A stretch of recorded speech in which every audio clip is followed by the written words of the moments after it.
I have Ariel here, and she is a woman. She's a mother. She's a wife. She works. And when she initially came in, we had a lot of things that we wanted to work on. So, Ariel, what are some things that you remember before we started working together were your initial complaints? Yes, I was always tired and doing everything that I could to not be exhausted, trying to get more sleep, trying to exercise and eat better, but just super exhausted. I was always feeling bloated and um, just getting defeated constantly because I was trying to just do everything, try different diets, intermittent fasting, anything that I saw what that would work with other people, I was trying to do for myself to give it a shot, and things just weren't working. So I just kept constantly getting defeated. But really, like overall mental health was pretty bad on top of all the things going on with my body because I've just felt like I was stuck. Yeah, I think that's like one of the biggest complaints that women come in and say. It's like, I'm doing what I'm told to do and what the media is telling me I should be doing. I should be doing these workouts and this type of eating plan. And then, like you said, if it's not working out and you're making sacrifices, let's face it, to get to the gym, to eat the right foods, it's really disheartening when nothing seems to be working. And that's when it's Yeah. really easy to just give up. So I'm really happy that you didn't get to that point and that you were open to seeing something else is off here. Did you feel like there was anything hormonally that was going on as well that maybe was contributing to those symptoms? Well, I wasn't aware that it was a hormone thing. Yeah. I never really even thought about that, but I know that I was having a lot of mood swings. I was just so like I would just be okay, and then I would just be completely emotional and, irritable. And like my husband and I were fighting a lot over little things Yeah. that later on I would think, wow, why was I making that such a big deal? It's not even a big deal. And so that's why I felt like I wasn't doing good mentally, because I was thinking I was depressed or something, Yeah, because those are usually signs of depression. absolutely. And so I was really confused about that, and why it started happening to me. And then I thought, oh, all of this stuff was happening after I had my daughter, but it continued on even 3 years after having my daughter. I think there's such a stigma, like as soon as you have the baby, like everything just goes back to normal. No, it can take a year for hormones to level out minimum after pregnancy. And that's if it was an easy pregnancy, no issues. It depends on like your age and what your baseline hormones look like as well. And then stress levels, like having a newborn, let's face it, it's pretty stressful. You're probably not getting the sleep that you need to help with your hormones. Outside of exercise and changing diet, like intermittent fasting, was there anything else that was done? Did you maybe see someone else? Did you get any labs done? Um, I I went to see like my primary health physician at the time. And I was kind of getting really vague answers on what could be happening. A blood panel was not offered. But I know prior to all of this, in the last 4 years, since I had my daughter, I had my son prior to Yeah. that, and I was dealing with kind of the same things. It was just a little harder for me to lose weight, but I figured it's just, because I had my first child. Yeah. But I had seen, when I had that different insurance at the time, I had seen a couple different doctors trying to figure out what was going on with me. And they were giving me just very general blood tests and, oh, you're a little low in this range, or you're a little high here, and not really telling me what to do about it. But after Mhm. my daughter, that's when I started experiencing like a lot more health problems, including my liver and my gallbladder acting up. And I did seek a specialist for my gallbladder, in which they told me, oh, you have um, a gallstone and this could be possible for fatty liver, something like that. Didn't tell me what to do about it or how to handle it. And I kid you not, a month later, I had to have emergency surgery for my gallbladder erupting because Wow. I didn't get the help that I needed when Yeah, you know, I went to find absolutely. the help that I needed to a specialist, but I just felt like kind of just like another number instead of an actual human being that Yeah, needed help, if that makes yeah. sense. No, absolutely makes sense. And like you said, I did what I was supposed to do. I had a problem. I went to the specialist and I didn't really get clarity. That could have Yeah. been prevented. Like we've had Yeah. patients come in where they've had like a history of stones or inflammation, especially after pregnancy, pretty common. But Yeah. there are things you can do either through diet, supplements, managing stress to prevent that from getting worse, where that could have been avoided if they actually took the time to Mhm. teach you about that. I'm sorry, Ariel, that you went through that. That's terrifying too.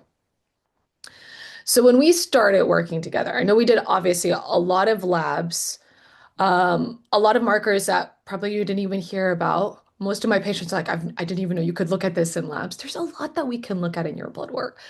What all do you remember that was off? The first time I remember so many things being like, whoa. Definitely a lot of things that were off.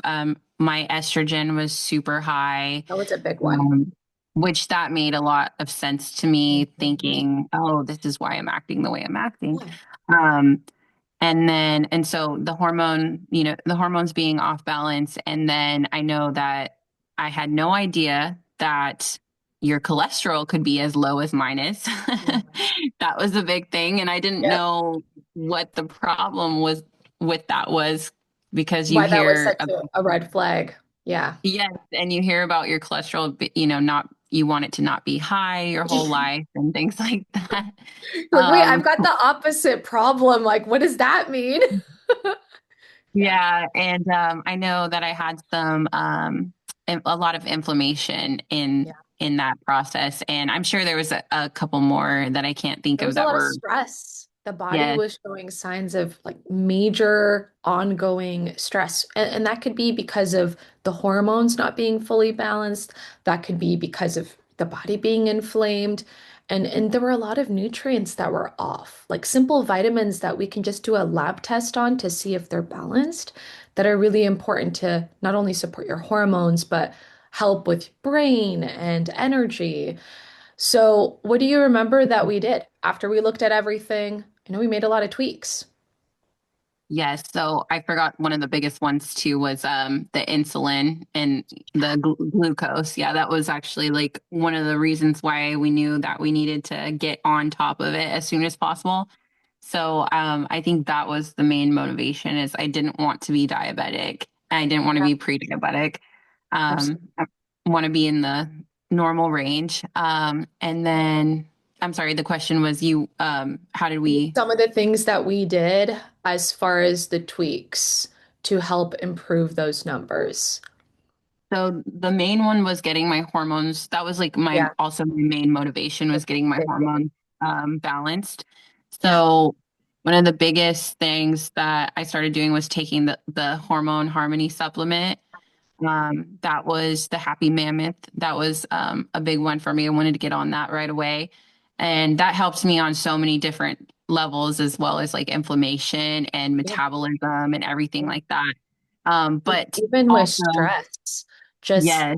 doing things to help your body manage stress. I know you guys had a lot at that time, like there was a move as well, and the energy levels being low, which makes it harder to work out and do the things you need to do to actually help alleviate stress. But you were that woman that was like already doing the foundational things. Working Yeah. out was there. You were already working on the diet. We just needed to make some subtle tweaks in the Mhm. lifestyle just to kind of help optimize those things. Right. And then finding out like that when my workout routine was not made for my body as Yeah. well, with the blood test results. And so I was trying to do a lot of cardio, I was trying to run, and then finding out that that's actually not good for my body, Yeah, and that strength training is really going to help balance my hormones and absolutely. help with inflammation. And I mean, now I know all these things, strength training with the anti-aging hormone and Yeah. everything like that. Now I feel so knowledgeable in everything, but I was doing everything wrong and finding out that with my insulin and my glucose levels being off, that intermittent fasting was actually not good for me. And that was something where I was actually like making it worse for myself doing, even though Yep. it works really well for other people. Yeah. I would say a big highlight is a lot of these promoted workouts and eating habits are more geared towards men and men's hormones. And men's hormones are the same hormones every 24 hours. They're in a 24-hour cycle. We're on, with our menstrual cycles, more like 24 to 28 days cycle. So our hormones are fluctuating so much during that period. It's not the same every day like a man's. And so for us, workouts have more of an impact. If they're too strenuous, too intense, they can actually have the opposite of what we're wanting to do. They can be inflammatory for us. They can affect our hormones.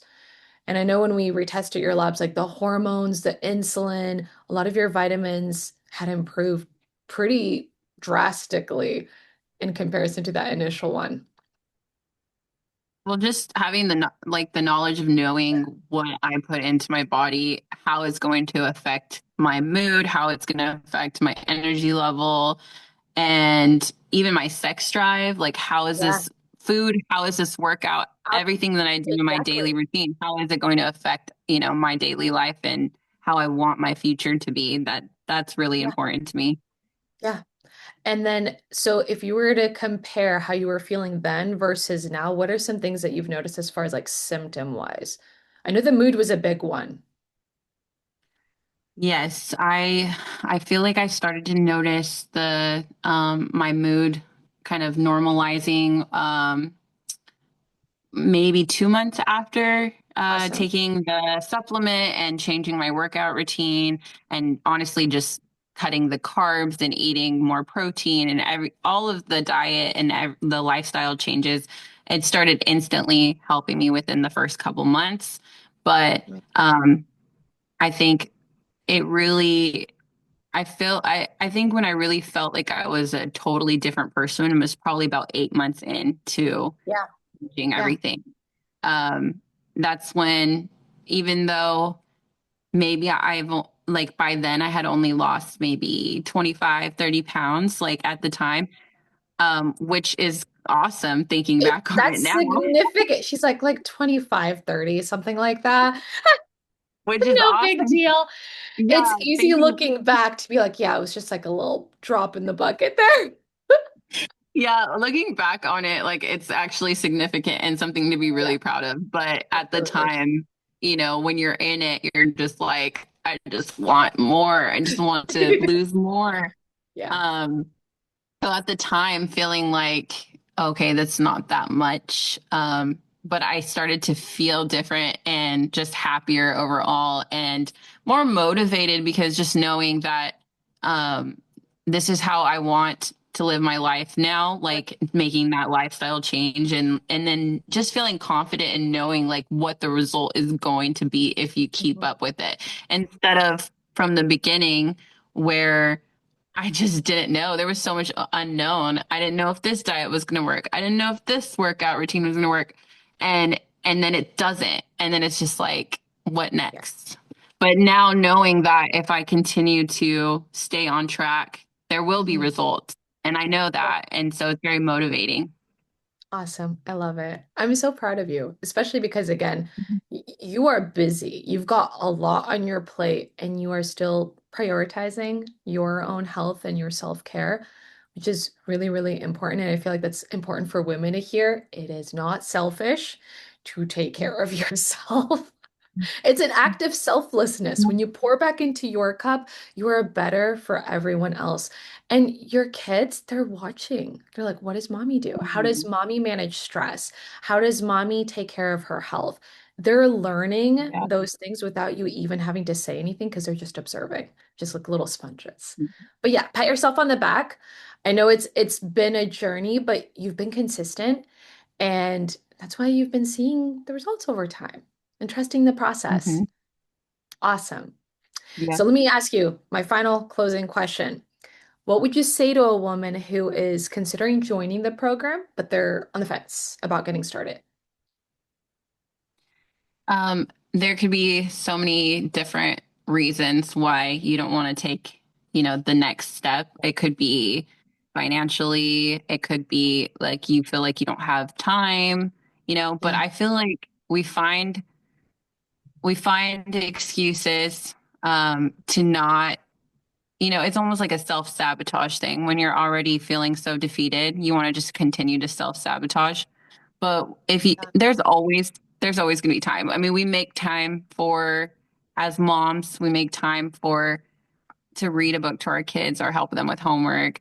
We make time to, if you don't have kids, like you make time to maybe go get your nails done, or there's always something that you're going to spend money on or make time for, like depending on your personality or your lifestyle. Yeah. But this one is just, it's a little bit more important than all those little things that you And it might has a do. domino effect too. Like when Yeah. you take care of yourself, your husband notices that. Yeah. Your kids notice that. Your friends notice that. And health is, it's kind of, if you look at, if you had everything in the world and you don't have health, you really don't have anything. Because without it, you can't enjoy all the other pleasures that life can give us. Yeah, and I just think like just knowing exactly how your body works is really important, and not listening to what everybody else says you should try or do. It's like just knowing how your body is and being able to change your lifestyle like that and not having to listen to everybody's opinions about yourself and your body. The clarity is It's so totally worth important. it. Yeah, it's totally worth it. Amazing. Thank you so much, Ariel. I really appreciate it. Yeah, of course.